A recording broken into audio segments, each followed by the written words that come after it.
आज की कहानी एक प्रेरणादायक कहानी है। आज की कहानी का नाम है अछूत व्यक्ति। एक दिन गौतम बुद्ध अपने शिष्यों के साथ एकदम शांत बैठे हुए थे। उन्हें इस प्रकार बैठे हुए देख उनके शिष्य चिंतित हुए कि कहीं वे अस्वस्थ तो नहीं हैं। एक शिष्य ने उनसे पूछा कि आज वे मौन क्यों बैठे हैं, क्या शिष्यों से कोई गलती हो गई है। इसी बीच एक अन्य शिष्य ने पूछा कि क्या वे अस्वस्थ हैं, पर बुद्ध मौन रहे। तभी कुछ दूर खड़ा व्यक्ति जोर से चिल्लाया, आज मुझे सभा में बैठने की अनुमति क्यों नहीं दी गई है।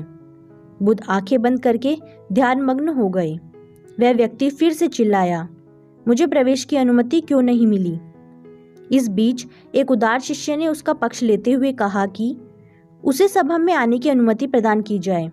बुद्ध ने आंखें खोली और बोले, नहीं, वह अछूत है, उसे आज्ञा नहीं दी जा सकती। यह सुन शिष्य को बड़ा आश्चर्य हुआ। बुद्ध उनके मन का भाव समझ गए और बोले, हाँ, वह अछूत है। इस पर कई शिष्य बोले कि हमारे धर्म में तो जात पात का कोई भेद ही नहीं, फिर वह अछूत कैसे हो गया। तब बुद्ध ने समझाया, आज वह क्रोधित होकर आया है। क्रोध से जीवन की एकाग्रता भंग होती है। क्रोधी व्यक्ति प्रायः मानसिक हिंसा कर बैठता है, इसलिए वह जब तक क्रोध में रहता है तब तक अछूत होता है। इसलिए उसे कुछ समय एकांत में ही खड़े रहना चाहिए। क्रोधित शिष्य भी बुद्ध की बातें सुन रहा था।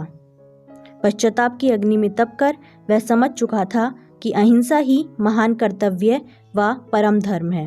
वह बुद्ध के चरणों में गिर पड़ा और कभी क्रोध न करने की शपथ ली। आशय यह है कि क्रोध के कारण व्यक्ति अनर्थ कर बैठता है और बाद में उसे पश्चाताप होता है।